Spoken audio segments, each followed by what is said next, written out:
And we are live. Welcome, everyone, to today's webinar, the do's and don'ts of using SBOMs for security. We're just going to give it a few minutes so that everyone who is registered for the webinar can make their way in. So thank you for your patience. But Cortez, how are you doing this fine Wednesday? I'm doing fine. I'm over here in Atlanta, Georgia, and we had a freezing weather warning kind of last night, and so I know. it's getting down into the 40s here. It's getting way too cold for me. Yeah. Well, I hope the 40s are manageable for you. I know probably some folks on this call in other parts of the country might not have a ton of empathy given probably really below freezing temperatures, but 40 is 40. Yeah, no, I love how here in the South we make up what freezing temperatures are. So as soon as it gets to the 40s, you got to start dripping the faucet. But Yeah, absolutely. Well, for everyone just making their way in, again, thank you so much for being here. We're just going to give it another few seconds for everyone who is registered to actually be able to sign on, and then we'll get going. So thank you so much for your patience. But again, if you're just joining us, thank you so much for being here. And Cortez, let's go ahead and get started. let's do it. Cool. So we'll stick on the intro slide for a minute here. We're like I said, we're really excited and grateful that you've joined us for this webinar on the do's and don'ts of using SBOMs for security, featuring Cortez Frazier Jr., a senior product manager here at FOSSA, who works on our SBOM functionality. My name is Andy Drugrev, also from FOSSA. I'll be your host for today's discussion. Before I review our agenda and introduce Cortez, I wanted to go over a few quick housekeeping points. First, we will try to answer any of your questions as you submit them. So please do feel free at any point to ask questions in your BrightTalk console. We also will have a time at the end for a dedicated Q&A section if there's anything we aren't able to get to during the flow of the webinar. Next, we are recording this webinar and we will follow up with you with a link to the on-demand recording, as well as a link to the slide deck and a few additional resources to see if there's anything we can do to help your organization with SBOM management. So now let's take a look at our agenda. So as you see, the first part of our webinar really will cover some of the important context around SBOMs, why they matter, who the key stakeholders are, how those key stakeholders use SBOMs, some of the regulatory guidance that has sort of put SBOMs under the microscope. Then the second part will probably be the main focus of our presentation, which really kind of the best practices when we're looking at SBOMs, first of all, in the project analysis stage, then in the generation and management stage, then in that import phase, along with some of the mistakes that you want to avoid as you go through this process.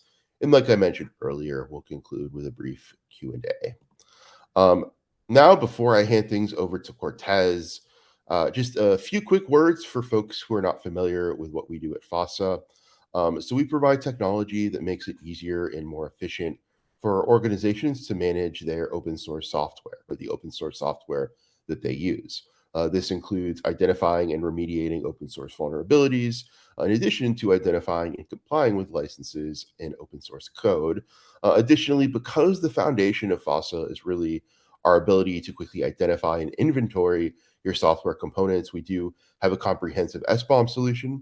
So you can use FOSSA to import third-party SBOMs, generate a complete SBOMs in a range of formats like SPDX and CycloneDX, and Cortez will kind of get into some of this in a bit more depth in this presentation.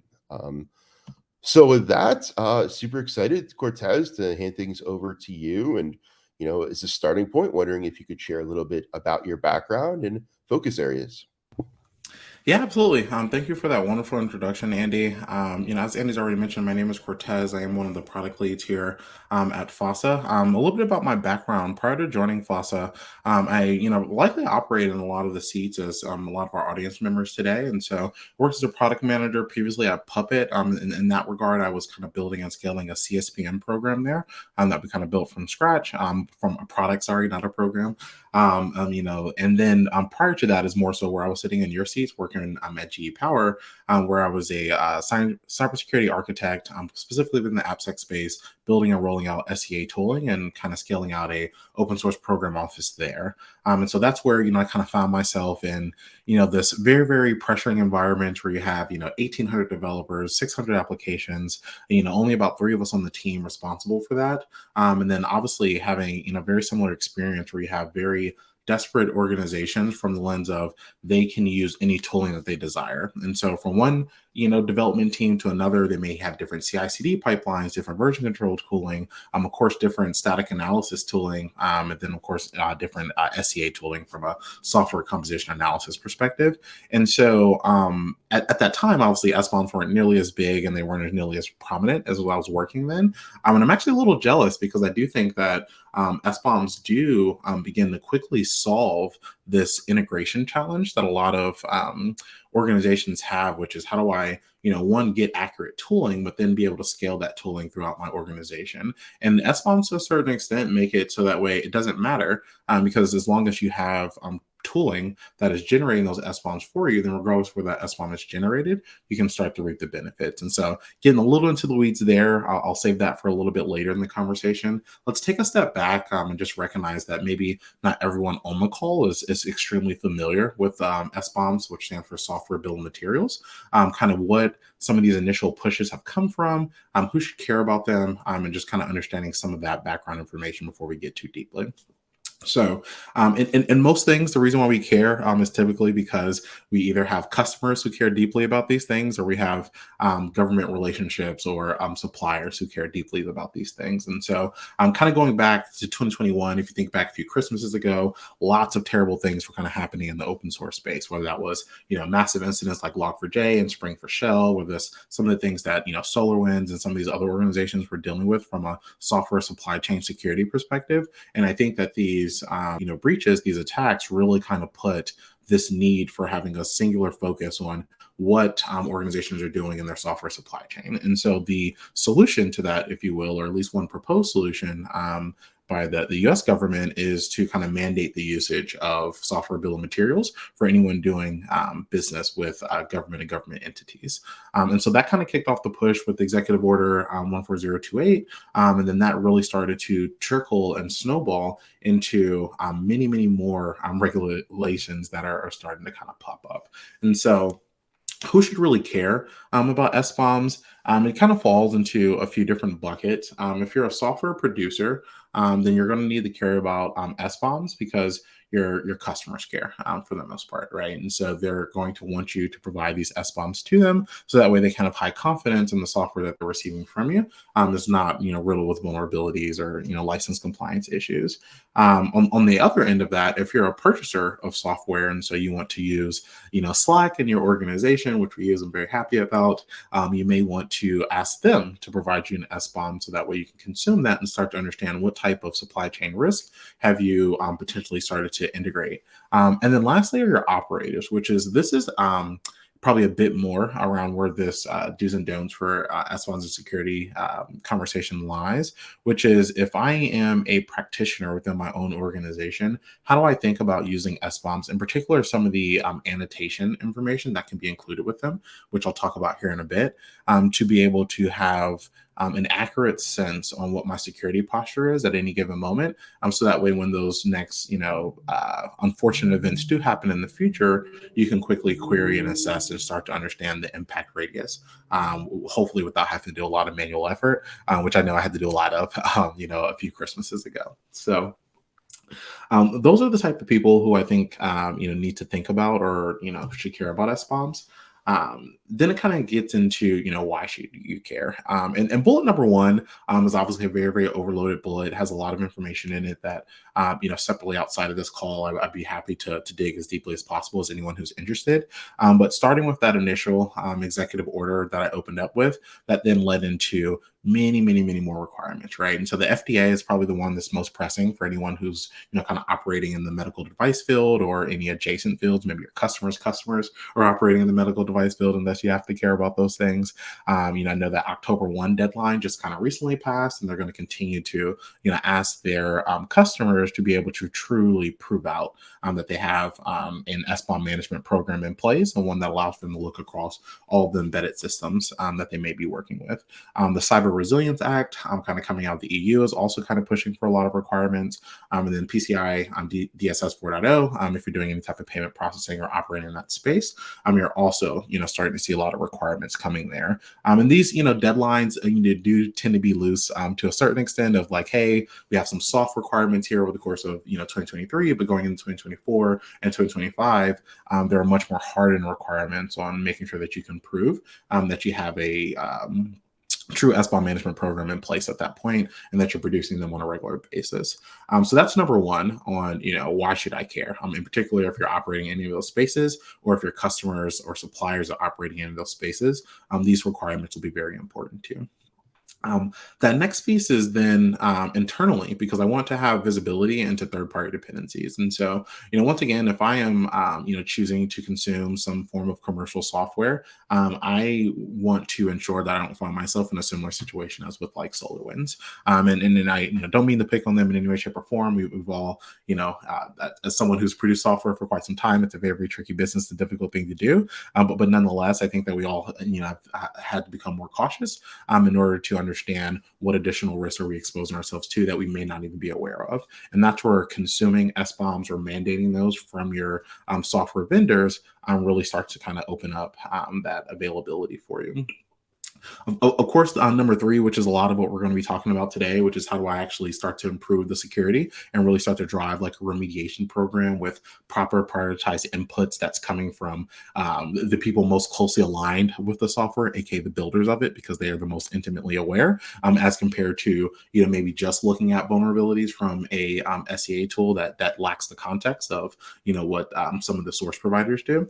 And then lastly, because your customers care, right? And so if anybody, in your kind of customer supply chain is essentially finding themselves falling into bullets 1, 2, and 3, then they're going to then start mandating you to start providing those things for them.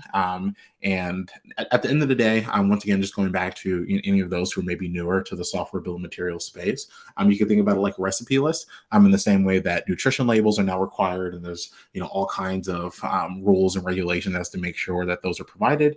That is the direction by which that the software supply chain for both actually not just open source, but then also closed source dependencies as well, and being able to expose that. So let's get a little bit more detailed in, or a little bit more granular on how we want to think about this kind of software bill of materials lifecycle, if you will, the various stages by which that you can either generate or import SBOMs, and then kind of some common mistakes that you want to avoid as you think about kind of building a security program centralized around SBOM management. First things first, right?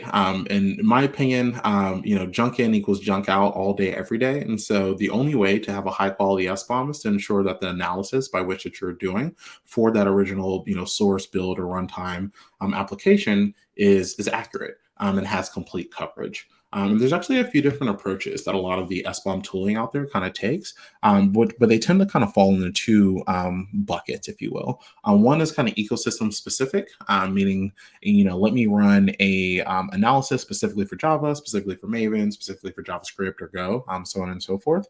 And then let me get the output of that particular SBOM. Let me do that for all languages that I know of in my particular project or repository.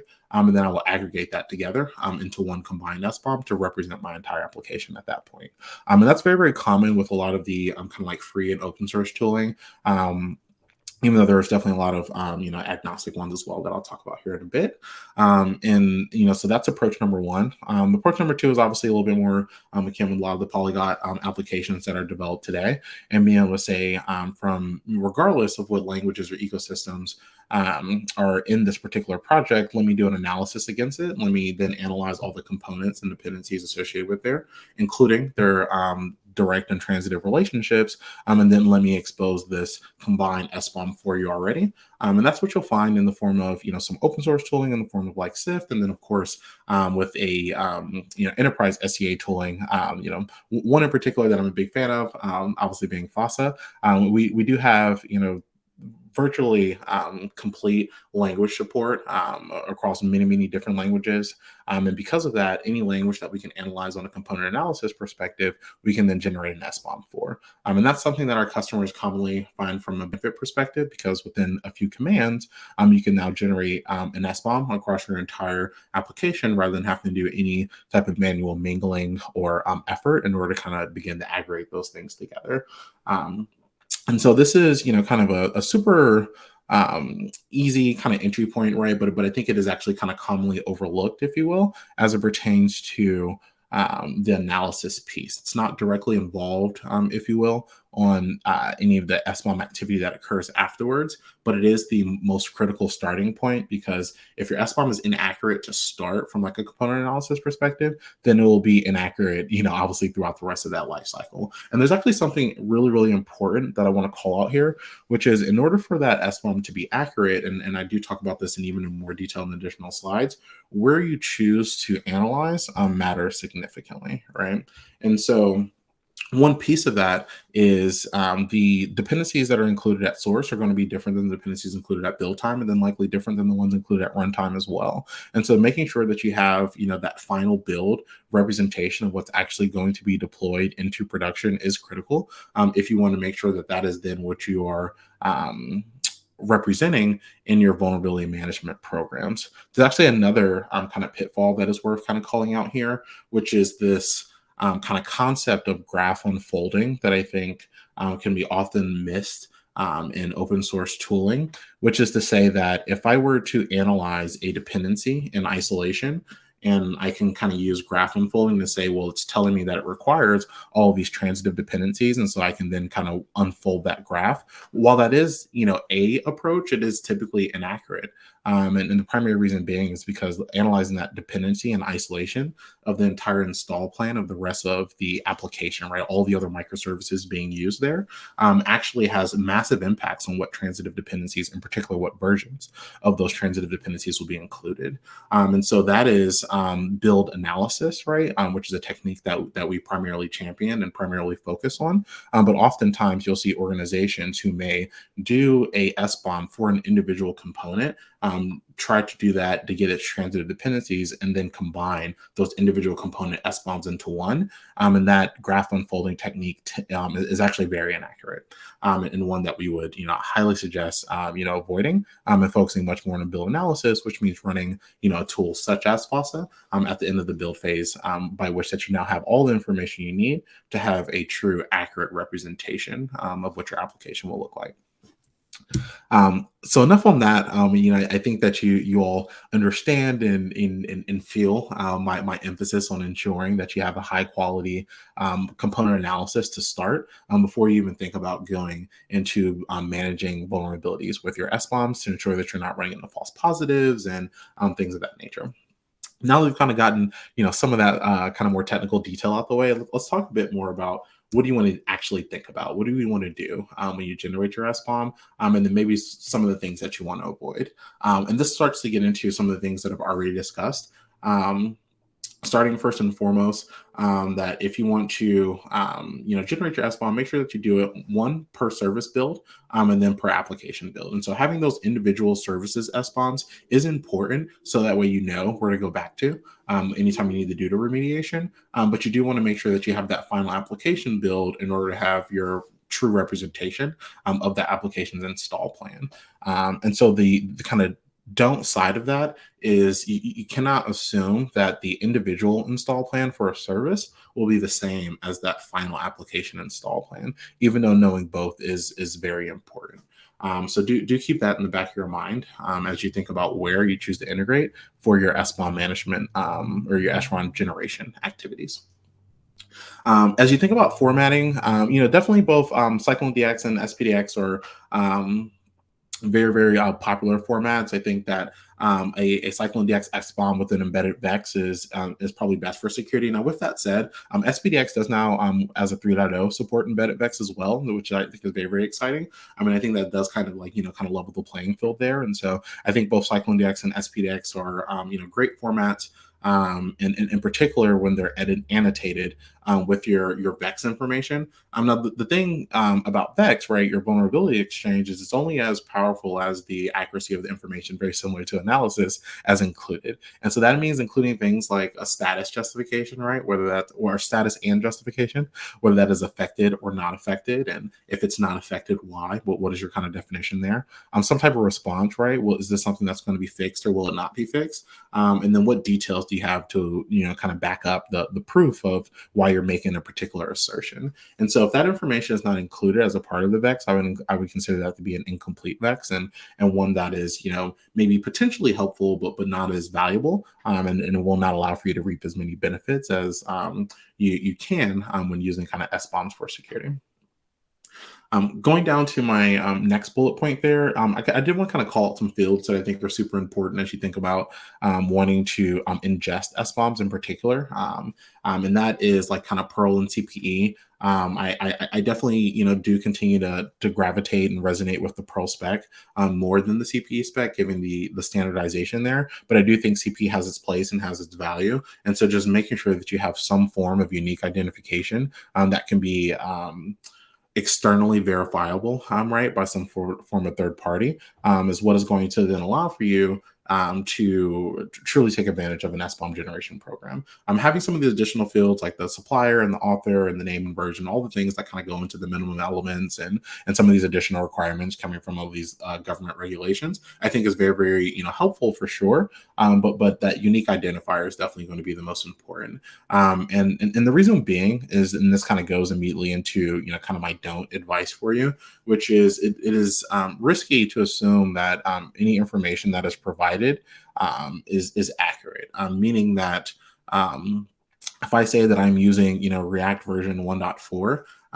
and my Perl or my unique identifier is actually saying that for this particular package it's coming from React version 1.6, that unique identifier is what I would actually use as true if I would go grab that package to then start analyzing that information, because those are going to have distinctly different vulnerabilities for them. As we are all human, we make mistakes. We can provide a supplier field, but you can put anything you want in that field, right, depending on where your SBOMs are coming from. Once again, this is more so talking about manually generated SBOMs or ones coming from open source tooling, as compared to like your enterprise tooling like FOSSA, where we only use unique identifiers in order for us to provide that information, and thus we can declare its accuracy.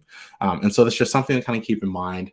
And then lastly, after you're generating these SBOMs, where do you put them? And I think that continues to always be like a really interesting question, because after you've generated, it's very easy for us to just go end up in somebody's Google Drive folder somewhere, or OneDrive, or whatever your cloud storage is of choice. And I would highly recommend that you think about storing them in a centralized SBOM repository.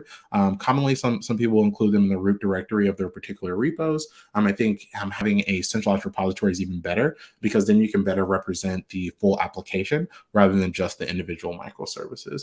This also gives you, all the benefits of version control, which means you get to go back and do additional revisions to be able to have that historical tracking, which I think is actually very, very powerful. And so having that stored somewhere, and I think, of course, the best option is things that we'll get into from an import perspective, which is then having your enterprise SEA tooling, if they support SBOM import, which we do, be your centralized ingestion. And that's actually an area that we'll continue to make heavy investments in over the course of this next year, because I do view that as probably one of the largest opportunities in the SBOM space from a pain alleviation perspective, right? Give me a centralized repo where I can dump all my SBOMs in and then begin the search and query across an entire organization. And that's the vision that FOSSA both supports today and will continue to beef and improve up over the course of the next year. So a couple of kind of key takeaways or points to note on VEX. I think while Vex is a great, prioritization input. You do have to kind of compare your own risk tolerance against the risk tolerance of the organization making a Vex statement. And I'll dig into that a little bit more here on my next slide. But I think that there's kind of two potential pitfalls with Vex, in particular, and embedded Vex, which is one, vulnerabilities today and fixes for that matter do not equal CVEs and vulnerabilities tomorrow. I mean, the new ones are constantly coming out, and so unless you are operating in a standalone Vex model where that's constantly being updated, in practice, a Vex statement is immediately inaccurate the moment that it's generated, because you don't have any context at that point what new vulnerabilities have been introduced. Now, with that said, I don't want to be doom and gloom on Vex. I think is an absolutely fantastic standard. I think it's given us extremely far to starting to deal with a lot of the noise of that, but I do think it is just something to be cautious and mindful of as you think about handling it. And then, on that flip side, if a particular software vendor views a particular vulnerability because the component is not included in production code as fine, right? Maybe the vulnerable function in particular is not included in production code, and from their perspective, that's an acceptable risk. For your perspective, because you may be in a more highly regulated industry, maybe that's not acceptable risk from you. And so, even though a status may be not affected, really digging into the justification and details on why a particular vulnerability is not affected, I think does become very important. As you think about, what information that you would like to glean from a Vex statement. Kind of moving on past just, the generation side, right? So like we're now in this world Hey, where, Cortez, yeah, yeah, please hop in. before you move on, is it okay if we get to a quick question? Absolutely, please. Excellent. So, any advice for organizations performing test and evaluation activities on potential use of SBOMs to aid in the testing activities? Interesting. As I understand that question, any advice on performing testing? And so, Yeah, I'll read it again. Any advice for organizations performing test and evaluation activities on the potential use of SBOMs to aid in the testing activities? mhm. I think it makes sense to me. I assume this means more like application integrity testing rather than like pen testing, and I think that's where like my brain was kind of just trying to decide. I think from that lens, I would advocate for a couple of things. One, I think kind of once again going back to where you're choosing to generate that SBOM is going to be critical, and making sure that this is a production representation of what you're looking to do there. I think too, I'd be more interested in, and, feel free to throw more information in the questions on what are you looking to get out of using SBOM from a testing perspective. Is it, I want to have an accurate understanding of what open source components are actually being deployed in the production version versus like kind of, test dependencies and things of that nature? Is it that I'm concerned about breaking builds based off of new application versions being introduced? And so I want to use SBOM diffs, if you will, to be able to understand what's going to be backwards compatible. I think that there's, honestly a lot of kind of potential approaches that you can take. And, I would encourage you to maybe, throw a little bit more follow-up information in the chat for me. And I'd love to dig into that one a little bit more. So. One more thing, and this is just something that I think might be good to briefly touch on. Obviously, we have a wide range of folks on this call, from security practitioners to more legal folks, and I think maybe some might not be super familiar with the ins and outs of Vex. Yeah. I'm just wondering if you could give maybe like the 30-second overview of what Vex is and sort of how it guides prioritization efforts. Yeah, I think that's actually a really good question. I would say from my perspective, a VEX stands for the Vulnerability Exploitability Exchange. What VEX aims to do is solve a common problem that I'm sure you all experience with any vulnerability scanning, which is CVEs can be very, very noisy. And so when you run a particular scan against your repository, you get all your dependencies there. You may surface, 1,000 vulnerabilities, right? For example. However, the vast majority of those vulnerabilities are probably not actually exploitable in any way. And there's a number of reasons why. You can actually see on this kind of VEX-focused approach here, the component not present, vulnerable code not present. These are all VEX-based justifications on why a particular vulnerability may not be exploitable, right? You may have some inline mitigation in place. Very, very common one is, I get a CVE around improper input validation, but outside of that particular function, before I even pass in that information, I'm doing input validation myself before I even use that function. And so a scanner is not going to be able to tell you that, but your vex statement is going to be able to say, no, actually, for this particular CVE, here's all the information associated with it, right? So here's the CVE, the CWEs, any severity rating, whether that's 9.0, critical, things of that nature, what component it applies to. But then most importantly, is that CVE affected or not affected? And then, or rather, is that component affected or not affected? And then the status justification of that is why is it not affected? And so in my example, because we have inline mitigation that already exists, and then you would apply that information, and both the response can be like, hey, will I fix this or will I not fix it? In this case, it probably will be a will not fix it because I have that inline mitigation in place.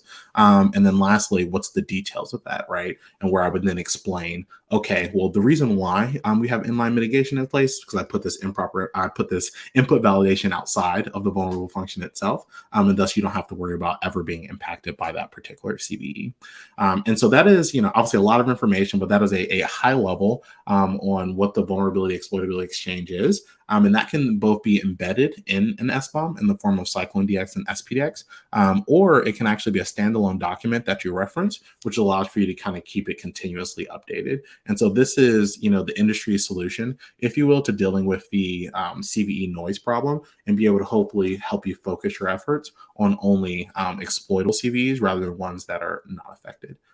So hope that helps. Yeah, no, thank you for that explanation. We have gotten more questions, but I think just we're running a bit behind. So I want to kind of return to the presentation, but everybody who asks questions, we will get to them at the end. So thank you very much for your patience. Perfect, perfect. No, and I love there was some follow-up information there, so definitely love to get to those. That's helpful.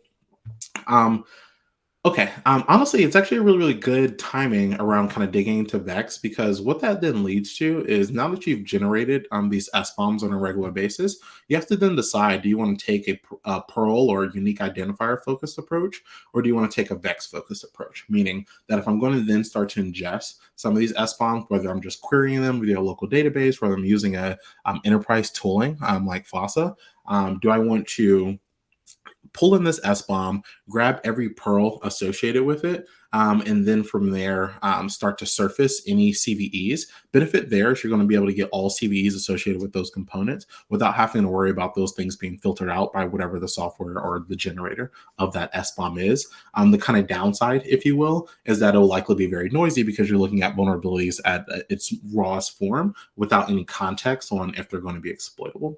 The opposite end of that is a Vex focus approach, where you actually kind of, for the most part, ignore any components associated in the entire SBOM itself. You look at just the Vex statements and start to only deal with the ones that have affected statuses, right? While filtering out the not affected.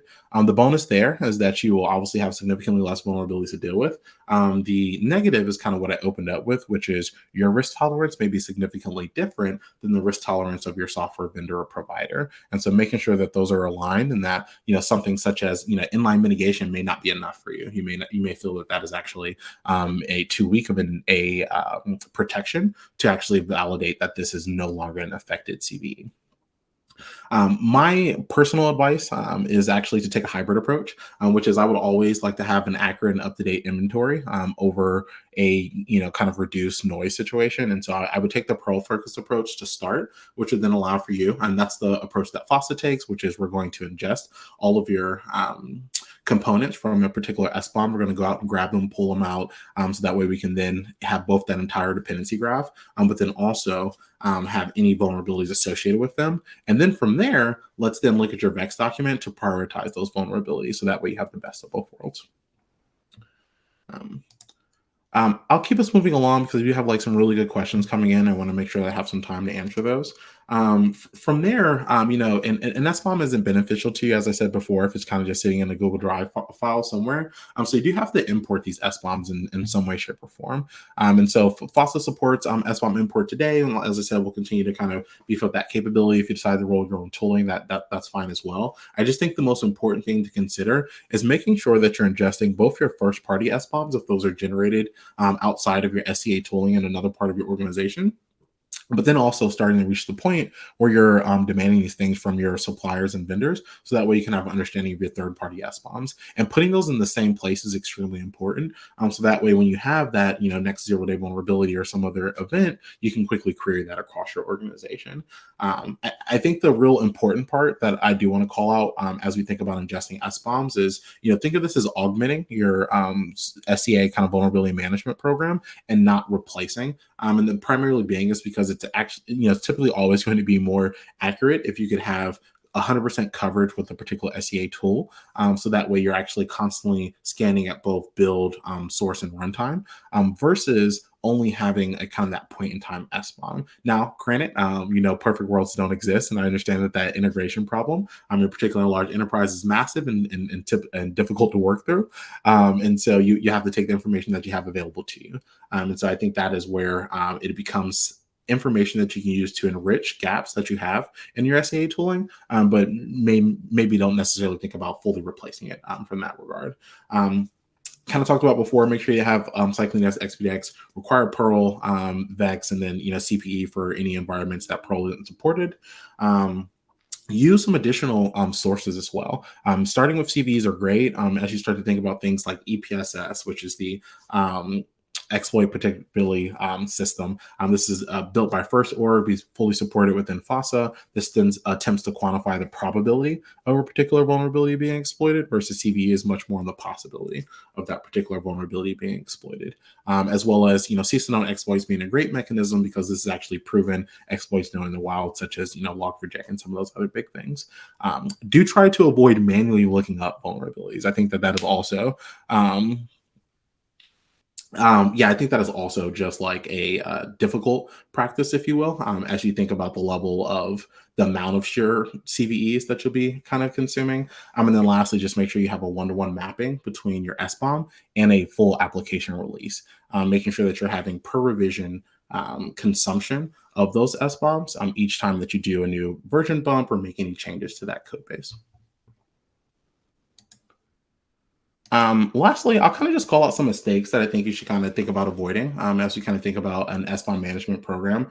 Some of them I've kind of harped on before, so hopefully this will just mostly be a recap. And so at a high level, total application coverage is always going to be significantly better than per project accuracy, right? Meaning that I would much rather have as many of my applications fully covered by some form of SEA or SBOM tooling than trying to have 100% accurate components for each individual project, which can be a slow rollout and difficult process to obtain. Always make sure that your SBOMs represent a production environment, if you will, and one that's not going to be representative of any kind of staging or development environments that are not an actual reflection of that final state. And then number 3 is massive. In the form of, don't assume that kind of individual service install plan is the same as an application install plan. Those tend to be different forms of different levels of fidelity as it pertains to your dependency graph, and the application install plan is the one that's going to be the highest accuracy, going back to those graph unfolding versus build analysis conversations that we had earlier. Definitely kind of avoid per project views. While I think that's interesting, having some form of global package inventory, which FOSSA directly supports, allows for you to kind of look across your entire org for impacts and impacts that represent those entire applications. And very, very importantly, as you're thinking about ingesting SBOMs, make sure that you can maintain those dependency relationships. And so that specifically means understanding what transitive dependencies are being brought in by direct dependencies, because when it comes time to do your actual remediation, you do want to make sure that you actually know where to go to fix them, and that you have not now another activity that you have to do to figure out where this particular vulnerability came from.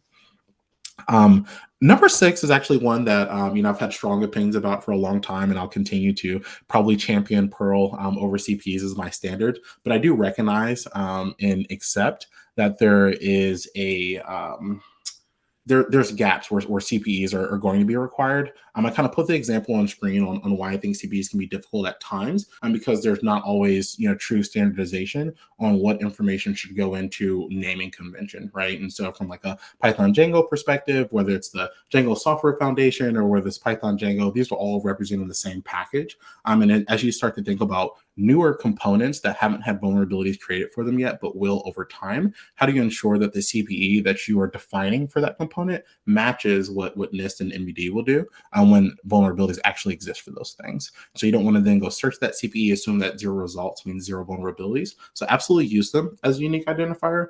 Just be cautious. And there's a lot of information that I've kind of provided in this link here on why those are some things that you want to consider.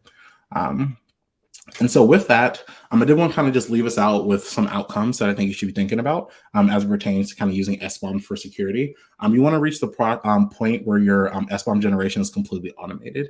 And so it's happening per build for that kind of full application install plan. I'm actually see that there's a question about that, so I'm going to jump in early and address that one. If you think about an individual microservice, right? So I may have an application that has 10 different microservices. Microservice 1 through 4 may have a set of transitive dependency constraints. Microservice 5 through 10 may have a different set of transitive dependency constraints. When those microservices are analyzed in isolation, 1 through 4 and 5 through 10, they are going to have slightly different dependency graphs as it pertains to those versions, as compared to when that entire application install plan for all 10 microservices is taken in context and that is fully deployed. And that plays out through a whole bunch of various package manager problems, such as the diamond dependency program and the kind of the graph unfolding versus build analysis that I was talking about before. But I'm happy to talk about that as much as possible. But that's the reason why you really want to think about your application install plan and not think about individual microservice analysis in isolation, because those dependency graphs are going to be different. Definitely make sure that you have a centralized place to do SBOM management, right? So at the end of the day, having these things in Google Drive isn't going to do you any good. Ingest them into a proper SCA vendor where you can manage them and then be able to kind of query across them. And then lastly, leverage VEX to the best of your ability. Use that information as a prioritization input, cut down the thousands of CPEs to hopefully a manageable few, and begin to go after those internally within your own organization. And so these are some high-level outcomes that I look forward to helping build and grow with you over the course of the next year. With that, I'm going to pause there, Andy. I know we have a few questions coming in. And so what do you want to talk about, my friend? We do. Thank you so much. First of all, thank you for that wonderful presentation. This is not a question per se, but one of the comments we got was not a question, but an observation. Cortez is a real fire hose of data, but the takeaway is you have a brilliant resource we are grateful to have on tap via FOSSA. That's very kind. Thank you so much. And I think to the first point here about the fire hose of data, we do recognize that we covered a lot of ground in this presentation. So please do not hesitate if there are any areas that you'd like to dive deeper in to reach out to us. Like I said, we will be following up with you after the webinar and are happy to go and take a deeper dive into any part. Totally agreed. And thank you for those kind words. I really appreciate it. So with that, let's get to the questions. Regarding dev dependencies, should we ask them to be included in the SBOM when importing from vendors? Do SBOM formats support flagging dev dependencies as such? Yeah, that's a really good question. And I think the answer, once again, depends on what your risk tolerance is. I think if you're going to say I'm the most risk intolerant organization, then you may want to have dev dependencies included. Now, I think the vast majority of organizations and even just kind of tooling for the most part does try to exclude dev dependencies just because they tend to have the least impact, if you will, from an exploitability perspective. But SBOMs actually do have this kind of concept of a type of the dependency and a scope of that dependency. And so you can actually represent the fact of whether a dependency is included in the production environment or not within the SBOM. And so obviously, as a previous security professional, I will always want a complete inventory over incomplete one. And so I think while it is a fair ask to ask for dev dependencies, I don't think it's something I would personally be overly concerned about as it pertains to development and test dependencies. The next question is a follow-up to something you covered earlier on test and eval. So I believe the question is more cybersecurity slash exploitability arena, e.g., what is the product that I might have to test for exploits? Can you talk more about SBOM diff? Yeah, that's a really good question. And so thank you for that kind of follow up. I think that was really useful information for me. I think the way that I would approach using SBOM from like kind of like a testing environment or trying to test specifically for exploits would actually be leaning heavily on that VEX statement. And so if I were ingesting an SBOM that was provided to me by a third party vendor, and they're saying that no, I'm not affected by a particular CVE, and here's my status justification for why, I would absolutely be testing that, right? Because I want to, one, trust but verify, if you will. I think everybody tries to the best of their ability, but we all are human beings and mistakes can be made there. And I think that I'd be looking to then use my Burpee Suite or whatever your pen testing tool of choice is, to actually validate if you're saying that you have inline mitigation in place for improper input validation. Well, let me test that because that's something I can test very, very rapidly. So yes, I think that's a fantastic idea. And just a quick note on kind of SBOM diff. What I mean by that is something that I think FOSSA does very uniquely, which I really love, is we think about projects and applications in this concept of what I call a revision, right? And you can think about that as a version. And so if I have Slack version 1.5 and I want to go to Slack version 1.6, if I am provided both versions of Slack's SBOM for 1.5 and 1.6, and I ingest those into FOSSA, FOSSA is going to be able to help me understand what new issues have been introduced by that new version, what new vulnerabilities specifically have been introduced by the version, what new components have been introduced by that new version. And that is then that diff, if you will, to be able to understand what new components or risk should I be concerned about. Because if that vulnerability already exists in the previous version, you've already kind of done the work to triage that is actually not an impact or affected CVE, then there's no point in kind of wasting your efforts on approaching that or reanalyzing that particular one. And so that's what I kind of mean by a spawn diff. Excellent. Next question. So this, I think, was submitted when you were discussing VEX a few slides back, but the question is, this is super interesting.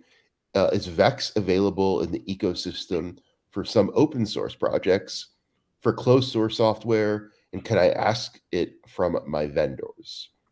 Yeah, these are all really, really good questions. I would say that the industry is all moving very, very fast right now, and so the answer is yes. There are likely some open source projects and some commercial projects that are starting to publish VEX statements.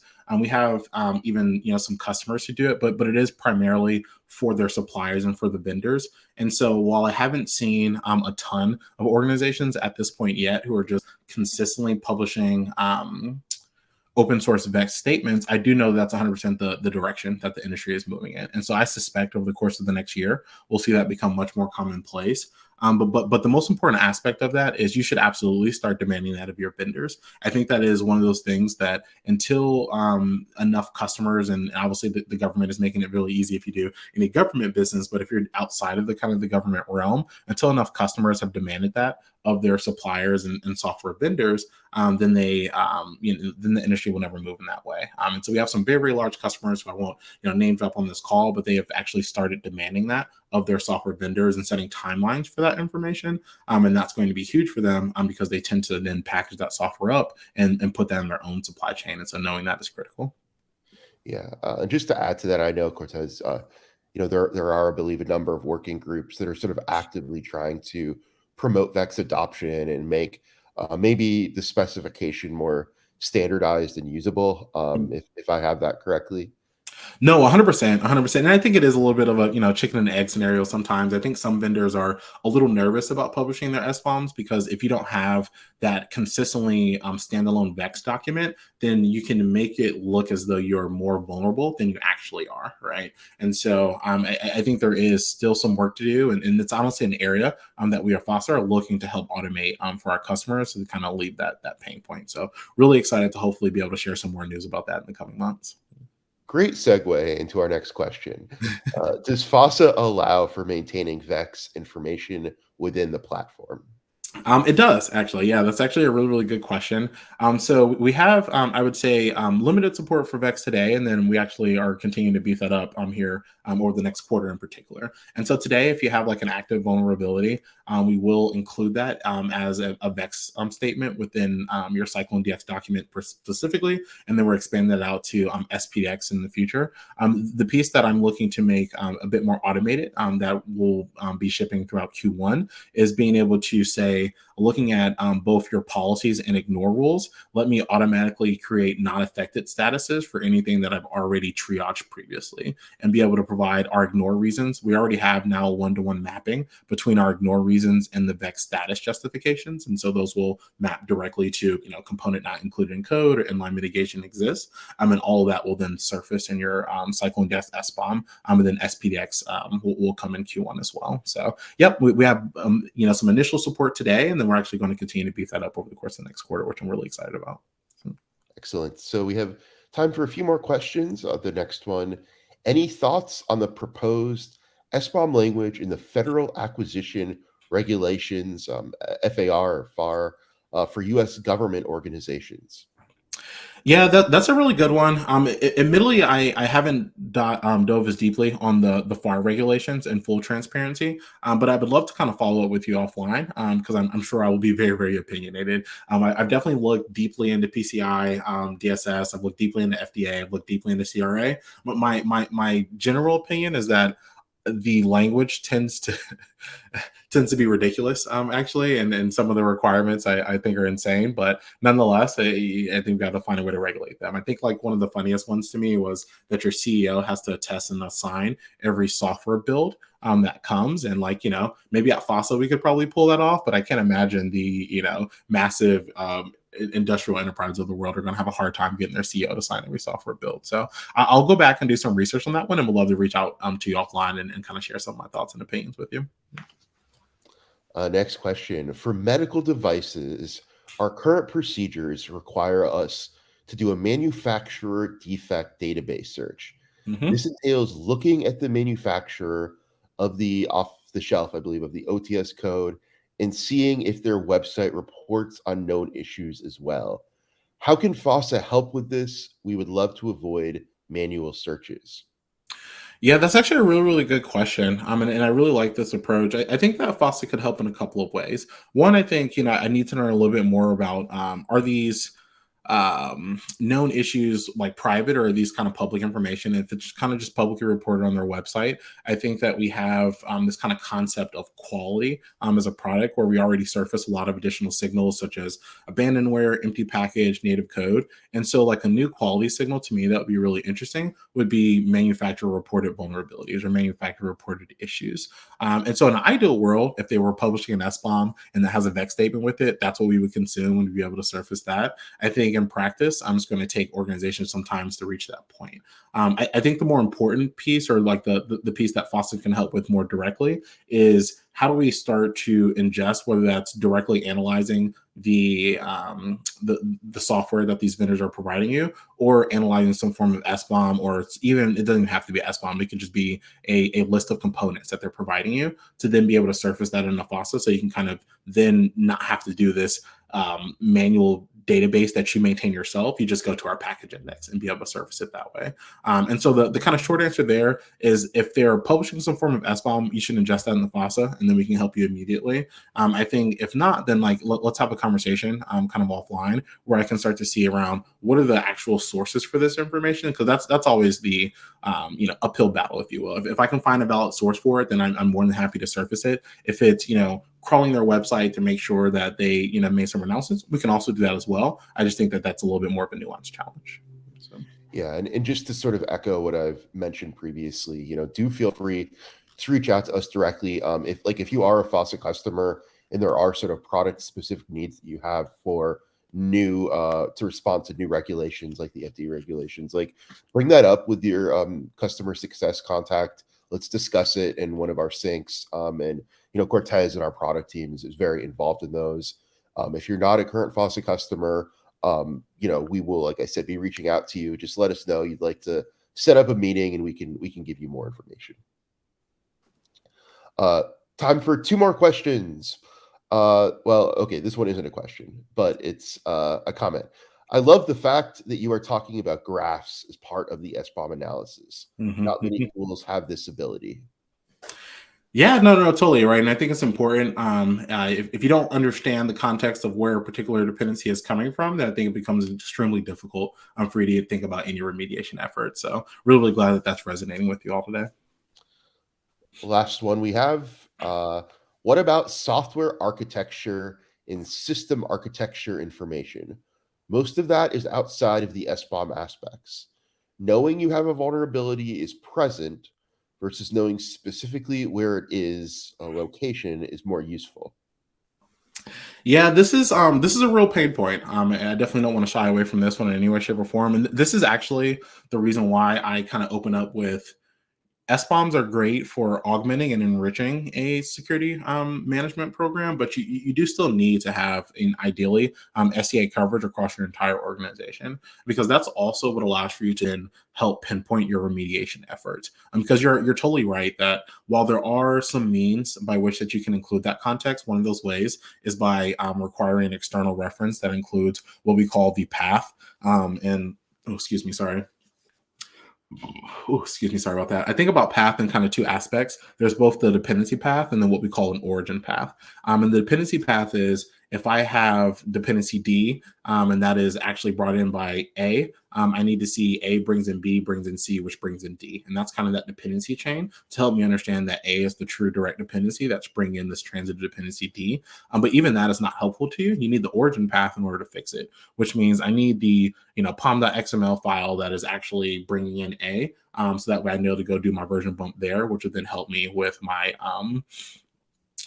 dependence. I'm sorry, which will then help me actually deal with the vulnerability in the dependency D. And so I bore you with all that to say that it does require kind of an augmentation of both. If you do require that external references, including the dependency path and the origin path, I think that's a long way to go about maintaining that kind of system architecture, if you will, to be able to remediate those. I think in practice, most people aren't there yet. And so it's going to be something that, we as a community are really going to have to push for in order to build with over time. So definitely a challenge. And let's make sure that we augment our SEA programs with this information, but don't replace. So that way you always have that context. Yeah, the one I think response to your comment just now is SBOMs plus other information equals gold. Exactly, exactly. That is the golden goose, as I call it, and then we're all super happy, and the world's a better place. So Excellent. Well, that is all we have for today. Really appreciate everyone for taking the time to be here. We hope you found this presentation informative. I know there was a lot of information provided, so feel free to let us know if there are any questions or any follow-ups that you may have. Uh, we'll send these slides out to you after for you to sink your teeth more into. And feel free to ping us if there's anything we can do to help, be that with information, or if you'd like to dig more into FOSSA's platform and SBOM functionality. So with that, again, thank you so much to everyone for taking the time out of your day to be here. Cortez, thank you, thank you, thank you. This was a wonderful presentation. Really appreciate your insights, and hope everyone enjoyed it as well. absolutely, thank you for your time, everyone. Absolutely appreciate it. Love having the conversation. Let's keep the conversation going. Reach out to me, and love to dig into a lot of those questions even more. So Excellent. Well, that we will close the webinar, but thanks again so much to everyone for being here, and have a great rest of your Wednesday. take care, everyone.